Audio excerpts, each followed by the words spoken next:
Dogs. Walls was just a double shy of the cycle in an 8-7 win over the Yankees. Back on Sunday, Tampa Bay will face Justin Verlander in the first of 3 with the Mets. On Tuesday, airtime on the Rays Baseball Network at 6:30. With the Rays Report, I'm Neil Solos.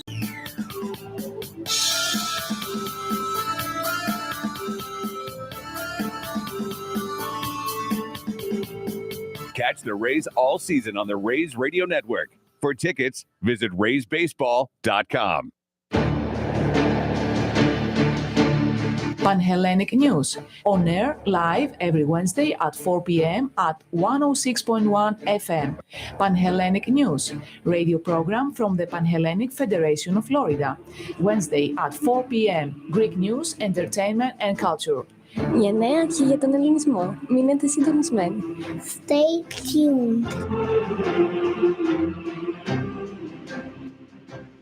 Do you have questions after being injured in a car accident or injured because of someone's negligence? Do you feel overwhelmed or uncertain about the next steps after being injured in a crash? The personal injury attorneys at Peronic, Caulfield, Averill, and Noyes have been helping their injured clients since 1955 and are now on this radio station to provide guidance to you. Listen to FLA Law each Tuesday from 5 to 6 p.m. Let their decades of experience help you and your family. Offices in Clearwater, non-attorney spokesman.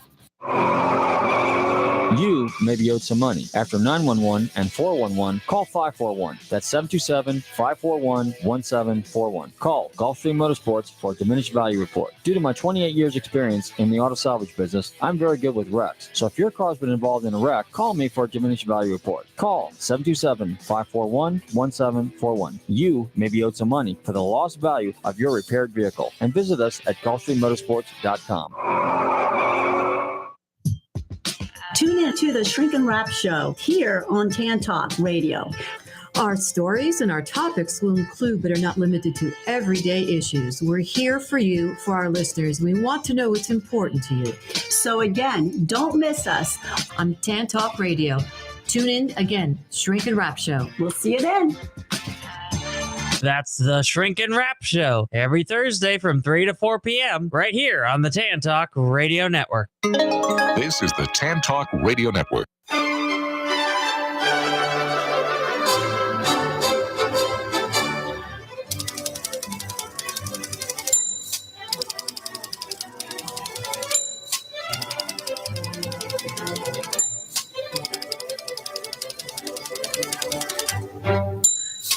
Hi, this is Patsy with a Z.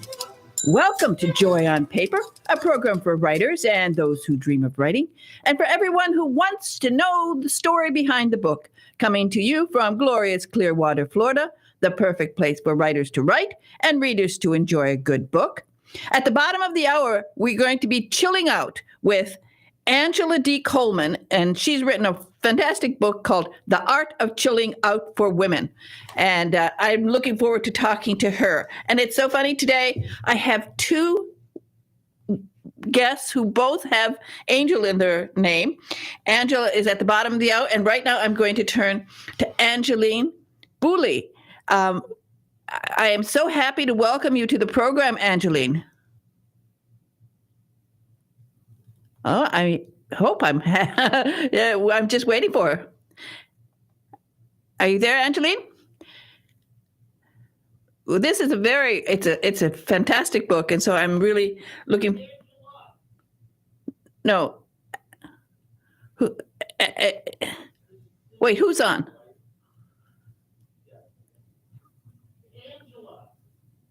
Wait, no, Angela. Hello. Yeah, hi, Angela? Yes. Oh, okay. Hi. Hi, Patty. How are you? Okay. Well, I thought you were at the bottom of the hour. But Angela, it's wonderful that you're going to be talking today about chilling out. My goodness, do we need to chill out? So the name of the book is The Art of Chilling Out for Women. And it is, oh, wow. I think every woman out there needs this book. It's called Transform Burned Out into Chilled Out, and 100 plus ways to replace worry and stress with spiritual healing, self-care, and self-love. Good morning. Thank you for having me. Well, good morning. You know, Angela, it is so important in this day and age, and we are all so stressed out. And as we just coming now into the summer, people need to have, I think, take a deep breath and mentally chill out as much as they're going to need to chill out because of the hot weather. Yeah, and because you're in Clearwater, Florida, it's a beautiful, beautiful location to really take advantage of the healing waters and the ocean. I mean, it's just the air, salt air, listening to the waves. It's a perfect spot. That could be a sacred spot. It is. And the wonderful thing about reading your book, I think it's so clever the way you've done it. You've really made it very easy for people to take your advice, because each section has this, is divided into an area where you have a call to action, wonderful, ideas for what people can actually do. And this is so important. Sometimes people will read and they'll say, well, what am I supposed to do? But in this case, you have the call to action. Then you talk about Mother Nature and how that affects what we're going to do. And then, of course, gemstones, which I love, and then feng shui. So by giving all of this advice in little snippets, I think it's really helpful. People can pick up the book and find, as they read it, start getting the idea of how they can chill out. So how'd you get this idea to write this book? Well, through the course of my life, I've had to navigate the waters of work and family balance, and really carving out time for my own space and restoration and relaxation. And as I have been just interacting with more and more women, especially with my nonprofit Sisterhood agenda, I've realized that, we aren't honoring ourselves and the rather very natural rhythm of life and the cycle of productivity and rest, recognizing that nothing can burn forever beyond 100%, 24 hours a day, 7 days a week, 365 days of the year, without eventually experiencing some kind of burnout. That even if you turn it off for even just a little while, you can reset, you can rejuvenate and get started again. And a lot of the women that I've talked to, especially during the pandemic, we've been hearing about how overwhelming it is to have the first shift where you're maybe outside of the home working, or even inside the home working, and then you have the second shift with the kids in school, and then the third shift of dinner and after dinner, et cetera, and that these present very specific challenges to us as women, so that we need to kind of reclaim our space a little bit, and reclaiming the space for ourselves and making the time to chill out. The art of chilling out is saying that this is how we maintain our holistic health, our spiritual, mental, and physical health. Because if we don't take charge of it and choose to do it, our bodies do it for us. And we don't want to have a medical event or have very, negative health outcomes as a result, just because we're not able to relax ourselves, because we're not able to chill out. Well, somewhere along the line, I think you probably needed it, because you are like an example of a major overachiever. You must have had many years of, I don't know, it sounds like a lot of stress with all of the things you've done. I mean, not only are you a summa cum laude from Princeton University, and then you went on to Howard University, and then, my goodness, you weren't done and you had to go to Duke. So like, you were really, you were on the go. I was on the go. I was running my agency and another business as well, going to school. And I had to learn the hard way. My body would tell me and it would just shut down. And I had to recognize that it's in my control, that I possess the power and the free will to do this differently, and to recognize how I can do this differently as an act of love for myself, but also for my family, for the causes that I care so deeply about, and in order to position myself to do the things that I really want to do. So I still want to do those things, but there's a time and a place, and there's a rhythm to it. And now I honor and respect that process. And that's why I wrote the book, to teach other people. Yeah. Well, it's great because I think with your work in psychology, and also you've done work with trauma, right? So you know what happens when we get overwhelmed, and the physical, the mental, the breakdowns that people can have because of it. The pandemic didn't help. And I think the way you laid the book out, as I said, with these 4 areas in each subject, giving real world suggestions on how to do things. Like, tell us particularly. Let's take one of them. I like, of course, all the chapters, but one of the important one, and this is where we really almost have to start, is that listen to your physical self. Yes. There's a chapter called Reduce Body Distress and Discover Your Body Parameters. And that's really looking at, hey, we give indications. Our body tells us things all the time of what is going on with our body and going on in our environment. And when we need to rest, when we need to chill out. But we sometimes override that with logic. We might override that with our mind. We might override that with, we have so much to do, and, I can do it. I'll get an extra cup of coffee, or, I'll just do an all-nighter, or I'll stay up tonight. I'll catch up on sleep later.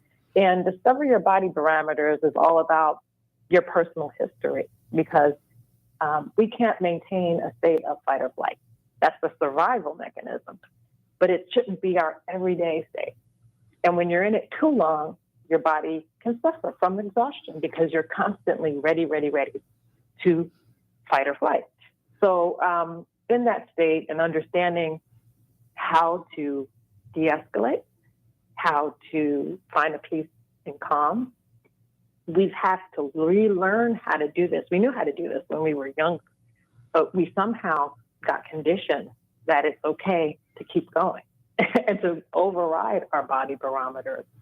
And so now we need to listen again, to tune in, and because your body knows, like when you're not supposed to be somewhere, where if it's not safe emotionally, physically, or if it's under stress or duress, the body can sense that. And we just have to listen to what your unique body barometers are. It could be a heightened heartbeat. It could be perspiration.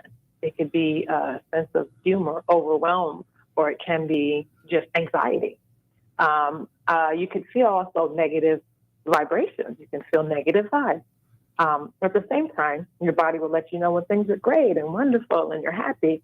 So these are all ways to protect ourselves. And so becoming more aware of them helps you to learn and master the art of chilling out. Well, when we hear that expression, wake up and smell the coffee, but it's really wake up and smell the roses. I was so blessed, really, that I was raised in a place where we had lilacs. We had, for my childhood is such a memory of having lilacs, that smell. And I love that you mentioned, you mentioned that in your section here about Mother Nature. You talk about the smell of things. You mentioned gardenias, which also, I love gardenias.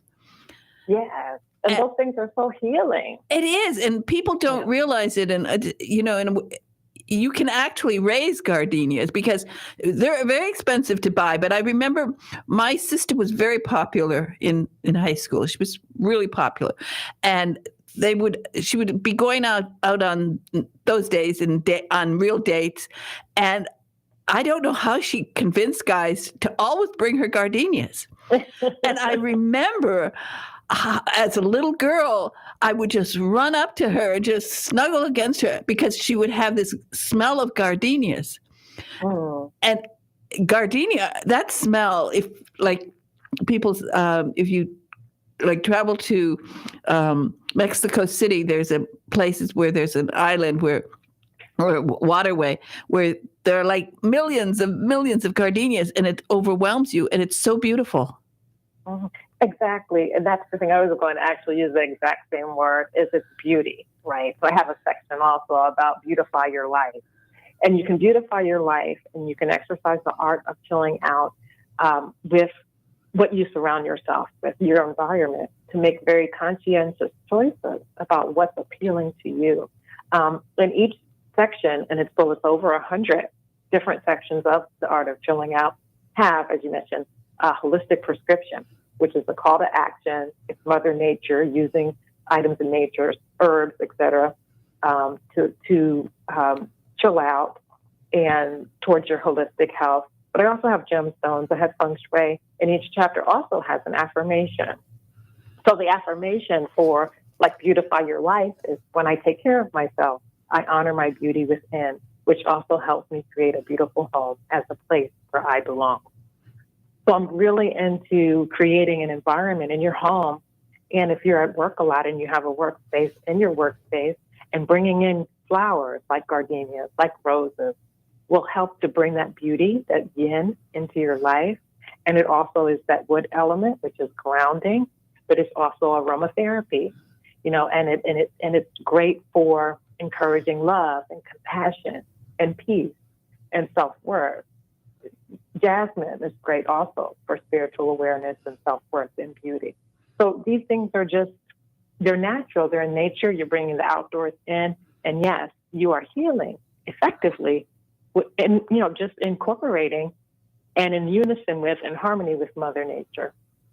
So you're not required to make the time or do anything different. Sometimes you can just bring something in and put it on your desk or put it on your nightstand, and that enhances your well-being. And it will amaze people who come by your desk and you have something like that. I've always had stones, so I was really thrilled when you have an idea for gemstones along the way, because growing up, as I did on Lake Superior, we used to spend our summer days collecting agates. So I have a large collection of agates, and I love stones. And just to have a beautiful stone on my desk and to touch it every once in a while, that is really grounding. Yes, it is. And all agates have healing properties. And to just look at gemstones as just another tool that you can use towards your holistic health and emotional well-being. Some people kind of take it for granted, or they might be, I don't know anything about that. But you don't have to know much about it in order to just keep it around, or put it in your purse, or hold it in your hand, or put it again on your nightstand or on your desk. And just even appreciating the beauty of that, each gemstone has different properties. So I love tiger's eye because that increases confidence, and it also helps you to release and reduce fear and anxiety, and it's a beautiful stone. And these are all things in nature, that are readily accessible. And even the Mother Nature section, these are herbs that most people already have in their kitchen. Exactly. They're not expensive. All you have to do is go to the vegetable market and get a few pots of rosemary. I love to have rosemary on the kitchen counter right there, because it's just so much better to have it, the real one, instead of dried. If you're going to fry potatoes and you cut some rosemary, real rosemary, it makes the whole room just brighten up. Absolutely. And rosemary is another great one for stimulation and spiritual awareness. And they have a very potent and powerful aroma that you can't quite explain necessarily what it does to you, because each person reacts to each herb or flower differently. But there are generalized properties of each one. And I'm telling people natural, not the ones that come in a spray can. Please, those don't. Yes. They're just going to give you a headache. Really. Absolutely. It doesn't cost a lot of money to have a real flower. It's not difficult, and it's worth it because it really does make a difference.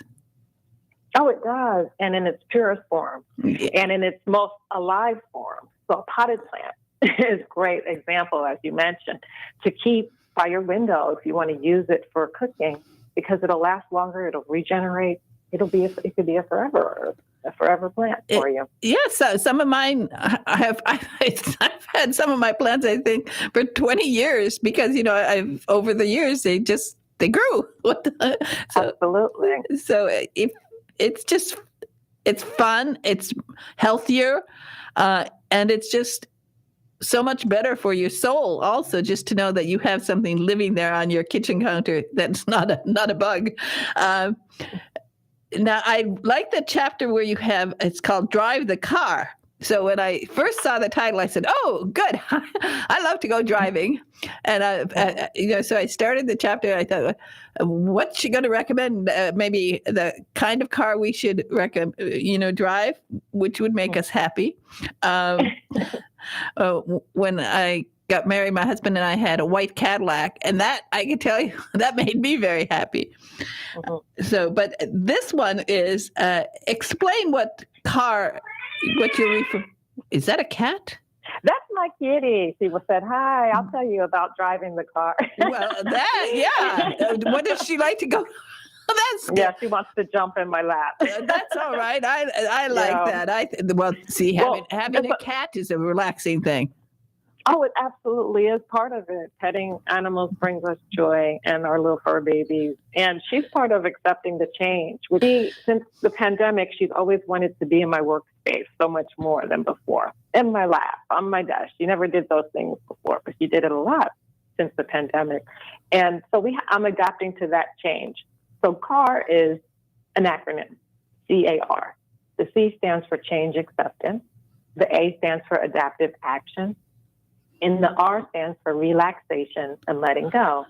And it's recognizing that all these huge changes that we've been through, it's unpredictable. There's uncertainty. There's a lot of change in the air. But we have to start off with accepting the fact that change is a constant and that these changes are beyond our control.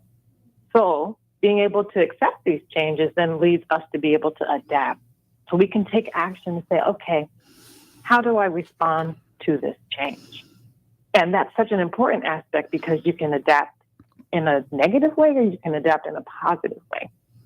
We all have different coping mechanisms, but being able to adapt to change is part of how we move forward. And we need to move forward to get to the R part of the CAR, which is relaxation and letting go. So being able to let go of the past is a real relief. It allows us then to just not be stuck, not be in a constant state of worry and confusion, and to get out of that loop where we're wondering, when are things going to go back to how they were? It keeps you rooted in the past and stuck in the present. Whereas if we're driving that car, we can bust through and we can adapt, accept the change, and move on, release the past. And that's also being able to let go of old behaviors, old ways of thinking, old ways of maybe somebody told you how you were or gave you limitations that you don't have anymore. So the affirmation for Drive the Car is I adapt easily to change, knowing that it supports my highest good. Because we're meant to change. It's actually part of having a good life is when you have good changes, And so there are, again, the holistic prescription, which includes a call to action, the Mother Nature herbs, gemstones, and feng shui. So really being able to adapt and create balance and harmony in that adaptation and acceptance of change process is important so you can keep your chill. You can still chill out and relax no matter what's going on around you.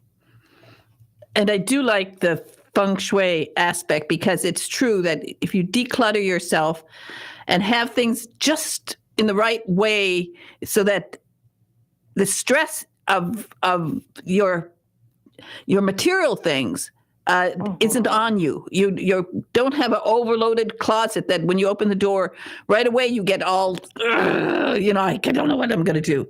You have to find that calmness and I do want to tell people, if you have not gone to your if you're in the city, there is always a botanical garden somewhere near you. Just go to the botanical gardens and you'll get all of this right there. You'll just the fresh air, the smells, looking at rocks, everything is there. And I like also, you mentioned about listening to the sound of water, whether it's a fountain or, a running stream, or if you're lucky enough to be near a waterfall. Yes, and water is one of the feng shui elements, too, that you can incorporate into your home and into your workspaces, again, to optimize that balance and harmony. And water also helps to create connection. It also helps you to release emotion. It's a carrier, and it also adapts to any vessel that you put it in. So by clearing the clutter, we're helping automatically. You're increasing your feng shui and the impact. You're able to expand your mind and think more clearly because you're getting rid of the old, especially dusty things. And when you clear clutter, you're getting rid of a past that doesn't suit you anymore, that you just don't need. So you're releasing and letting go, and that allows for all these other wonderful blessings to then come into your life. And I liked near the end, you have a chapter called See Yourself Multidimensionally. And that chapter, I think, is particularly important, that people look at themselves and look at the people around them and realize that, well, partly your book is an affirmation that you can do anything you want to do if you want to do it. That's right. And everybody has unique blessings that they bring to the world. And to see themselves that way, that you're not just one thing or two things, and you don't just have one gift or one talent or one path in life. You have multiple opportunities, you have multiple gifts, and it's really about self-knowledge, right? And living a great life with intention. Who says you have to just do one thing? You don't. You're many things. So really being able to tap into that soul voice, telling you that there's more to life than just maybe the surface stuff, than just a label. Well, you've certainly done it. Angela D. Coleman, I really think you're fantastic. Of course, you're brilliant. I just think about all that you've accomplished already. And now with this book, The Art of Chilling Out for Women, 100 plus ways to replace worry and stress with spiritual healing, self-care, and self-love. I think you're going to be reaching a lot of women out there. And one of the things that is so important, that we set a standard for, everybody wants to be a better person. And if we start with ourselves, then we can influence other people to follow the same thing. And you have done a beautiful job. This book is so easy to read and so much fun to read. And I really, as I said, I love it. Especially for me, the gemstones, all the different gemstones. I was so happy that you got so many in there. Really a fantastic book, Angela. Thank you so much for joining me today. Do you have a website you want people to go to? I do. My website is angeladcoleman.com, and my agency, my nonprofit that I run, is called sisterhoodagenda.com. And I'm so honored by your kindness, and I appreciate your kind words. Thank you so much. Well, thank you. And I do want to mention your nonprofit, because you are really doing really fantastic work, because there is so much to do to make people understand each other and the people around them. And we all have to just find some more happiness and spread it. So you're doing a great job with this book, Angela. Thank you. Thank you very much. Okay. Bye-bye now. Oh, I like this book. It's pink and blue, and it's very pretty, and I love it. I love agates. So you will definitely want to read this book. Now we're going to play a book buzz that Rita Moreau just did for somebody very special. So we'll play that, then we'll have commercials, and I'll be right back.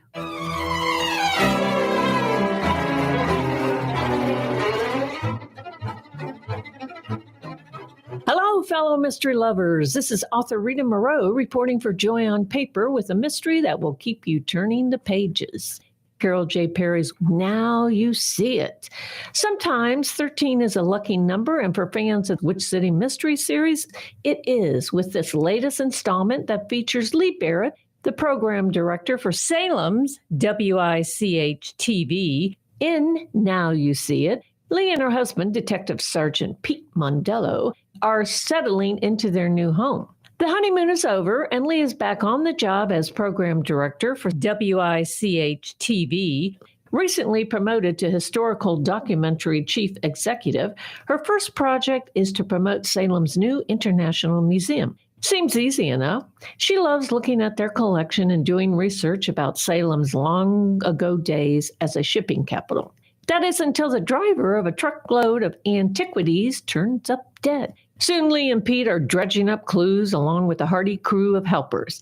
Aunt Ibby, a former librarian, offers her advice, while a local practicing witch, River North, has some ideas too. And of course, Orion, Lee's clairvoyant cat, has his own ideas. But when a ship motto in the exhibit's collection appears to be haunted, Lee will have to dive into her own treasure trove of psychic gifts. For author Carol J. Perry, juggling details and coming out with twisty plots is her specialty. After all, she was born on Halloween Eve in Salem. Special thanks to Kensington Publishing for another great cozy mystery from Carol J. Perry. Pre-order Now You See It by Carol J. Perry and expect the unexpected in a mystery that features a memorable cast of characters and lots of page-turning fun. This book will be released on September 26, 2023. Now You See It. Book number 13 in Carol J. Perry's Witch City Mystery Series is available online. This is Rita Moreau, author of the Ghost and Camper Cookie Mystery Series, reporting for Joy on Paper. For more of my suggestions, go to our website, www.radio-joyonpaper.com. Buzzing off for now.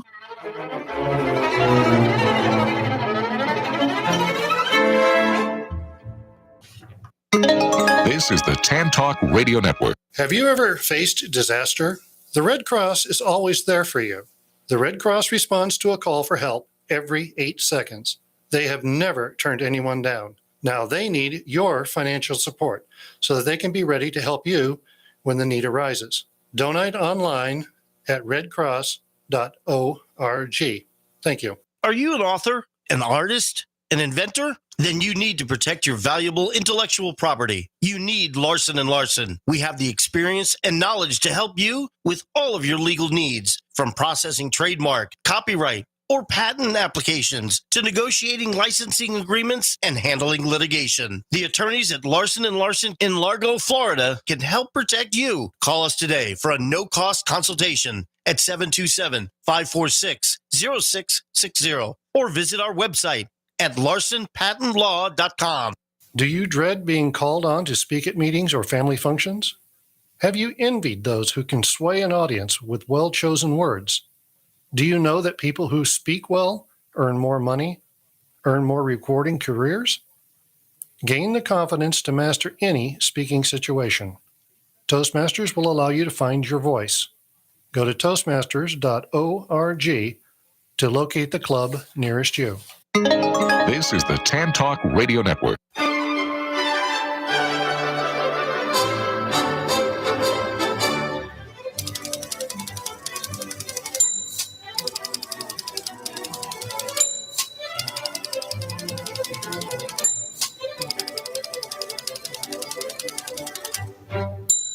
Hi, this is Patsy with a Z.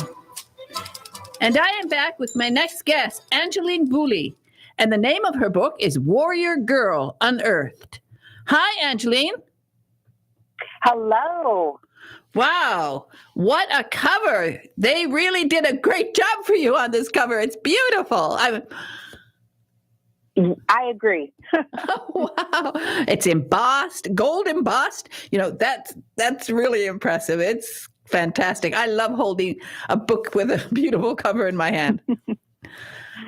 So, wow. Well, of course you deserve it because you are somebody special, very, very special. And I want to say that, you know, the thing is, of course, your previous book, Firekeeper's Daughter, was well, I think it was the number one New York Times bestseller for quite a long time. It was on the best-selling list, and it's taken you a little while before you came out with a new book. But I know everybody's excited about this new book, Warrior Girl Unearthed. It's something. Wow. It's impressive what you've written here. You're a fine writer. I mean, of course, we all knew that from the time of Firekeeper's Daughter. But tell us about this new story and about your main character, Perry Firekeeper Birch, because I love that name. And, of course, it reminds me of birch trees. Yes. So readers met Perry and her twin sister, Pauline, in Firekeeper's Daughter. The girls were 6 years old, and now it's 10 years later. The twins are 16, and Perry reluctantly accepts a summer internship through her tribe. She's placed in the very last opening and is working in her tribal museum. And that's where she really learns about Native Graves Protection and Repatriation Act, and learns that a local college is dragging its feet on repatriating ancestors back to the tribe. So these are human remains and sacred items that have ended up in museum archives. So I pitched the story as Indigenous Lara Croft, but instead of raiding tombs, Perry is raiding museums to return stolen ancestors back home. And it's an exciting story. Let's take a step back and let's talk about where this book is located, where the setting for this book, because it is set in one of the most beautiful places in the world, the Upper Peninsula of Michigan. You have to tell people a little bit about the absolute beauty of the Upper Peninsula. Well, you cross over on the Mackinac Bridge and you reach the Upper Peninsula of Michigan, and it's absolutely gorgeous. Water, woods, waterfalls, all four seasons of outdoor activities, and just wonderful, the best people in the world. And of course, it's set on Sugar Island, which is sort of right there next to Canada. A lovely place, a beautiful place. Yes. So that's where my dad's family is from, Sault Ste. Marie, Michigan, and Sugar Island. And Sugar Island is in the St. Mary's River. It is in between Sault, Michigan, and Sault, Ontario. And it is so beautiful there. Well, all of northern Michigan, it's just for many people who live or were born in northern Michigan, they're always a little bit sorry about that Mackinac Bridge. There's something to be said for it. But Perry, of course, the story about Perry is wonderful. I love her pops. Oh, yep. Her dad. The twins call him Pop. And he's a great guy. He is. He's great. I love his instructions for driving, because people who have not driven in northern Michigan don't understand the importance of being prepared. That section there where she is driving, and you describe the instructions he's given her is so much what my father did for me. Tap and tap and tap again, because you have to take into consideration that animals might be jumping across the road when you're driving in northern Michigan. Exactly. And you don't swerve. You just slow down as much as you can. And, of course, where there's one bear crossing the road, there's usually two. So that's how the story kicks off, with her crashing the Jeep that she co-owns with her sister. Yeah, well, we don't want to tell people too much about that because we want people to read it, because that's part of the fun. I love the reveal. You have a way to sort of carry people into the story. It's at parts it's like very calm. It's very just you're telling the story. You're telling this family stories. I said I love the way detailed instructions Pops gives, because my father did that to me, particularly driving in a blizzard. So I had all the instructions, all the preparation, all the mantra over and over: what to do, what to do, what to do. And so I fell in love with him.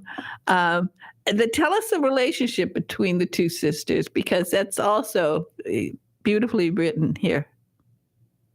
Well, Perry is regarded as the laid-back twin, the twin that doesn't get riled up about, doesn't have a lot of anxiety, doesn't particularly care much for school, just loves to fish. That's her idea of a good time, is a day spent on a boat fishing. And her sister Pauline is very high achieving, high anxiety, and so their dynamic is pretty neat because they fight in the way that sisters fight, and then that there's so much love there too. Well, Paul, Perry is my kind of girl because I was raised fishing. I was fishing from the time I was 2, so that's also my idea of a perfect day, is to be on a boat fishing. Now, we're talking here, I want you to explain a little bit about the Ojibwe. Well, and the general, there are lots of, your Chippewa, but explain a little bit about mostly the Ojibwe and how it plays into this story. So, yes, my tribe is the Sault Ste. Marie tribe of Chippewa Indians, and Chippewa is an anglicized version of Ojibwe, and so we consider ourselves Ojibwe, and that's where our families have fished in the St. Mary's River and Lake Superior for countless generations, and I love to set my stories there. I lived and worked in my tribal community for quite a while, and it's home. It's what I consider home. And now the listeners might not understand this story about the bones, about the skeletons. Explain what happened here, why it happened, and I still don't understand.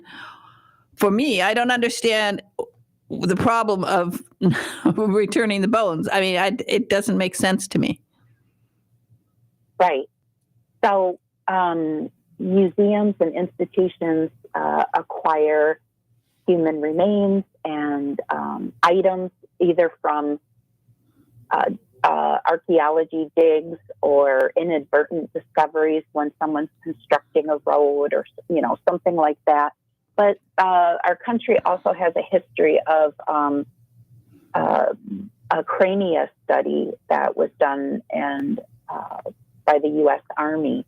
And so there were actual grave robbers that would dig up, recently deceased Native Americans and send the skulls off to for research. And in 1990, Congress passed the Native American Graves Protection and Repatriation Act, so that it held universities and institutions accountable. They needed to conduct an inventory of what was in their collections, and tribes would be able to request the return of the human remains that were traced back to their lands. And universities, too many of them drag their heels. They don't want to return the items. They want to hold on to them in the hopes that new technology will allow for more analysis and research. But these are things that it doesn't make sense to me. It doesn't make sense. I mean, I can see if you want to have a few skulls around to do something. Maybe, if they had I don't mean to be rude, but if like they had the skull of a major chief and they said, well, we want to clone him and bring him back, then that might be nice. But since they're not going to do that, I mean, what are they doing with these skulls? It's ridiculous. Well, there's quite a few archaeologists and anthropologists that would probably give you a lot of answers of what types of research that they want to do. The issue is that, there are tribes that want these items back. And really, the end of the Indian Wars kind of was the start of collecting these items. And I think the underlying thing was relics of a dying people. Yeah, but why the skull? I mean, why the bones? There's so little that they can discover from analyzing the bones anymore. It's ridiculous, and I'm glad Perry steps in and wants to do something about it. Well, the skulls, the crania studies were, I think it's called phrenology. It's a branch of science where they believed that differences in that different races had different skulls, and that by studying the skulls, they could obtain information about different races. And that, so there is a very negative association with crania research. Well, let's just say I think those people are stupid and they're idiots, and I don't care if they have college degrees and their PhDs. There's a limited amount of things you can do with phrenology, and why particularly they have to do Native Americans, I don't understand. I can think of a few people they could dig up, but not Native Americans, but the book tells this story, and people will be intrigued by it because I don't think most people know about them doing this stupid research. Right. And when the law was passed, the Congressional Budget Office did release estimate that it would take 10 years for all of the ancestral remains in institutions to be returned to tribes.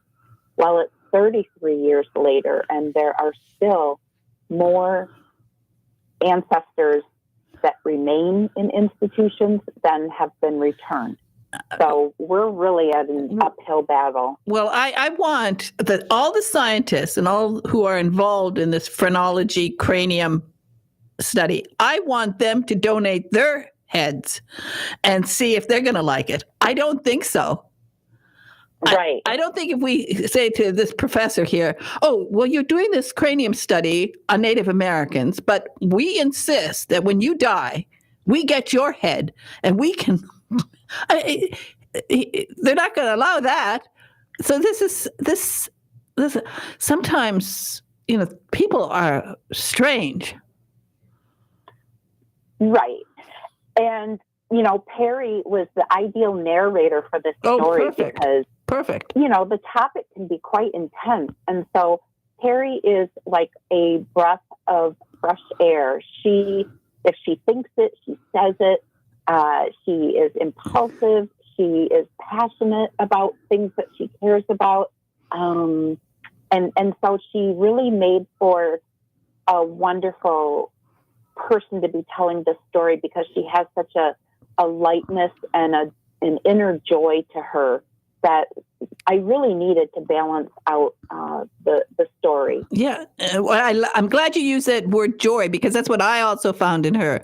And I thought, because in many ways I relate to this idea of people who have not ever sat in a boat fishing on a lake at 5:30 in the morning when there's nobody else around. They don't quite understand the joy of that. But I would agree with you. I would agree. But I would think that you've felt that feeling, and certainly when you're on the island, you're in this gorgeous place where you are, just by the very nature of the nature around you, the birch trees. That's why I love the name birch that you put in, because that's my favorite tree. I used to lay under a birch tree for hours and hours reading as a child. And there's nothing as gorgeous as a birch tree. Right. So, the character's wonderful. Perry's great. The story's wonderful. And I think at the end, people will say, okay, that's it. Now, of course, they're going to turn this into a film. I understand. President Obama and Michelle Obama are taking this on as a project? Yeah, well, they are doing Firekeeper's Daughter. They acquired the book adaptation rights, and so they're interested in turning it into a series for Netflix. Well, and I'm sure Warrior Girl Unearthed will go right along with it, because it is it's an interesting story. It's intriguing. I think people will enjoy it. As I said, as a writer, just as a writer, your writing is terrific. Oh, thank you so much. I love the way that you tell the story. It's written in first person, and we really get into the character. So you've done a terrific job with this book. But the important thing is, I hope at the end, at some point, people just say that's enough. We've done enough of this cranial study. We know. You can't find the beauty and the joy of the Ojibwe people by studying their skulls. I mean, this is ridiculous. What they have to do to find the beauty and joy of Ojibwe is to actually go to northern Michigan and meet some, and meet people who are still in touch with the land. And a little admission here, the first boy to kiss me was an Ojibwe. Oh. So I am very partial to Ojibways. I was 5 years old, and he was 5 years old. We were in kindergarten, and we were doing a play, and he had to kiss me, and he did it with relish. I will say that. we were great pals, and so my first kiss was with an Ojibwe, and I remember it fondly. And of course, in northern Michigan, this is where people have to learn about Ojibwe, not from their skulls, right? Right. Okay. Well, again, I want to thank you. I don't know if your dad is like Pops. I hope somewhere you certainly learned. Yes, very much so. That's what I hoped. I hope that you had Pops was your dad, because I don't think you can make it up. He's so good. He's really wonderful. I just love him, and I think it's wonderful the way that you've written this book. So, Angeline Booley, the name of the book is Warrior Girl Unearthed. It's a fantastic cover and beautiful quality. Also the paper quality. As somebody who loves paper, Northern Michigan paper lover, they've done a fantastic job for you. Yes. I'm so fortunate to be with Macmillan. Exactly. Wonderful. And your website is? AngelineBoley.com. AngelineBoley.com. And it's absolutely a wonderful read. People, get this book. And Angeline, thank you so much for joining me today. It's been wonderful talking to you. Oh, thank you so much.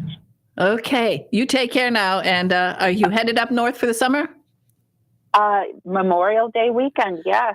I was just gonna say, perfect time to head up there, and it's going to be glorious. So enjoy and sit under a birch tree and catch a trout for me. My goodness, I hope absolutely I will. Yes, I hope you like the fish, because I certainly do.